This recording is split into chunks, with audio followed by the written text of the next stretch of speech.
Oh, love that guitar riff at the beginning. And then we have it replaying in the background, like an echo. Build up time! Calvin Harris has always had a knack for blending guitars with EDM beats, you know?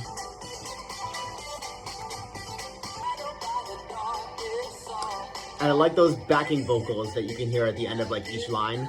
Taking things nice and slow on the bridge. Great! Woo!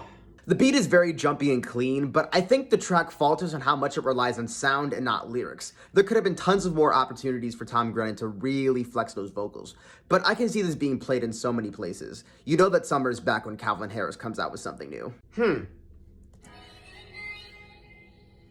We got a melodic piano to open our song. Those high-pitched vocals are very soothing as well. She know that I've been all on the walls like I paint. So I'm all over the walls like I paint. Love that. We got a little bit more percussion coming in. Every time we fuck, I gotta run it back. You got it, Roddy. Ooh, I love the voice effects right there on the bridge. Now we have a melody where it sounds like the track is being played in reverse. Ooh. Yo, my boy Roddy be laying down the romance. Love the affection he shows towards his lady, along with DJ Mustard's music production that's very soothing and relaxing. Whoever he's making this song for, I bet she appreciates it. I love that intro, where they have the music box to open up the track. Ooh. String section. You can hear the cymbal work in the background as well, which is a very nice touch. The drum work is also fantastic. We also need to talk more about how Madison Beer is actually like a freaking amazing vocalist. And it seems like the tempo is just slowing down a little. And a sigh of exhaustion. The production of this track is just so grand and bombastic, you know? It just really captures the despair Madison goes through about this guy dumping her for another girl. Like, you can definitely see people ballroom dancing to this sometime in the future. We used to be the life of the party. Delicate piano to open us up. There's a somber mood to this tune already.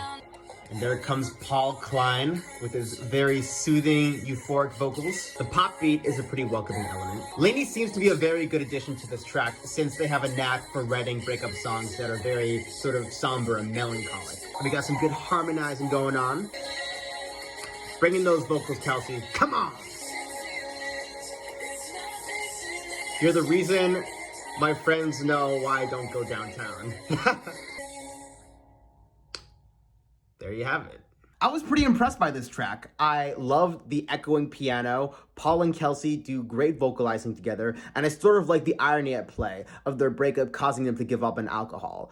I really do think that these two should collaborate more in the future. Kind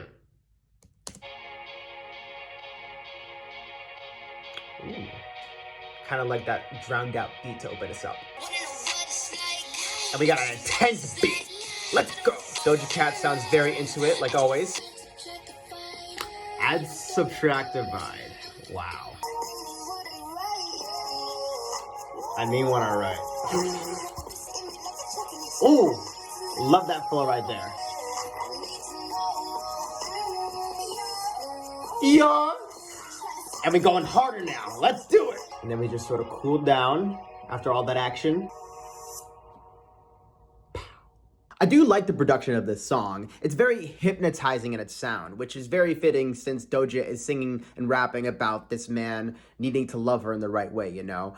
I might need a little bit to sit on it, but I think it's still good work. An acoustic guitar to start us off. Wow. Ooh, and we got some backup vocals. Already I can picture people singing in this at the beach or playing it. Ooh, the water. She's just painting a scene right now. My boy behind me is taking some pictures. I'm like a prettier Jesus.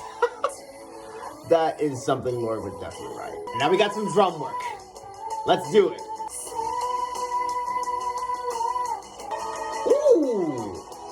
Electric guitar work. Wow. Jack and Lorde have done it again. I love how they infuse more authentic instrumentation. The way they describe nature with their imagery is very good. The vocal work is splendid. Like, America, you better not do this song dirty like you did to Greenlight.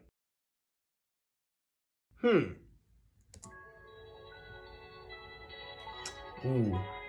A soothing intro for our track. She has like some very soft vocals to give us. Like, it's unbelievable. Woo! Don Toliver's voice blends so well with the production. Cling! Ooh, and I kind of like how it hits a new octave. This guitar work is pretty nice. Very relaxing, sort of puts you in the mood. Ooh, like how the outro is going right now. And there you have it. This was a nice, relaxing sort of love jam. I don't have much to say about it lyrically, since it's just Don Toliver and Khalid Uchis singing about their affection for one another, but they have wonderful vocals, and the production is very soothing and dreamlike. I probably will be returning to it in the future.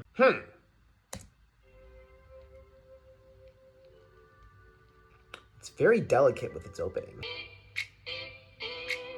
Oh, and now we're jumpy with a little guitar riff. Ooh, Tate McRae with the sultry singing. Ooh. This has me grooving in my seat. Ooh, it's kind of like cheering in the background. Everyone's just singing along. Woo! Bring it, Khalid. Give me that soothing voice. Like the harmonizing right there. You could definitely dance to something like this. I can see people getting down to this at like their school dances. Oh, look at that. I was very surprised by this one. Tate McRae has wonderful chemistry with Khalid. He just has a way of working off of any of his collaborators. The beat is very jumpy and cheerful, even though it's about a romance on the decline. I can definitely see this catching on with so many people. Right out of the gate, we got some rapping going. We're doing a little skit here. All right, take two. I kind of like the old school vibe that it has going on right now. You hear a lot of chanting in the background, a lot of DJ record scratches, you know? Like, this is some hardcore rap right here. The ad-libs are just killing me right now.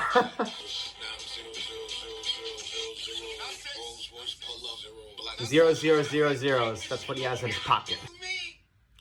That was a trip. I really couldn't get enough of the bars throughout this track. Everything from the Drake shout out to the Malcolm in the Middle references. I also really love the old school production feel to it. Like, you can tell that the sillier Tyler is making his triumphant return. Ooh,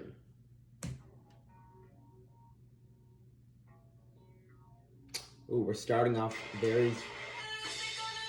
I rest my case. We got thunderous drums, shredding guitars. This is adventurous. There's a nice echo to her vocals, which is very cool.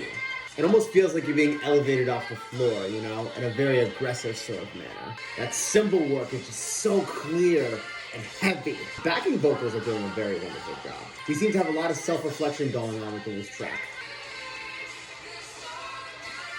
I kind of like that bass guitar that's going on in the bridge. And we are slowly fading out as the track comes to a close. The track is just so chaotic and thunderous with its production. It truly captures the spirit of a crumbling world, as Willow reflects on the life she's had thus far and the choices she needs to make for her mental health. This is an amazing path she's taking her career down.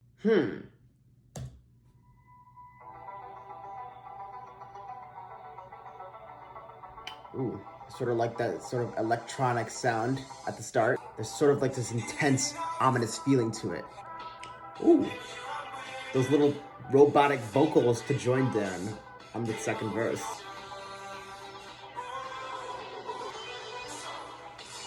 Was that a little violin section right there? Ooh, getting a little Daft Punk up in here.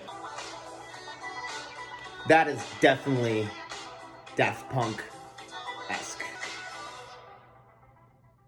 Wow. I really enjoyed some of the creative decisions Bastille made with this track. With the disco theme and the Daft Punk inspired vocals, the subject matter is pretty by the numbers, and I think the songwriting could use some work, but I can certainly see people dancing to this in the near future.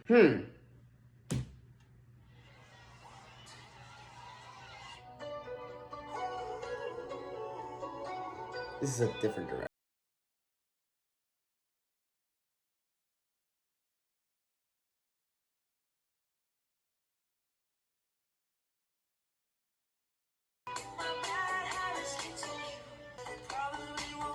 Ooh! I just love how the snare drum just kicks in right there. Ooh. I'm liking this build up. Come on, Ed. Give us a good payoff. Nice acoustic guitar as we hear the chorus one last time.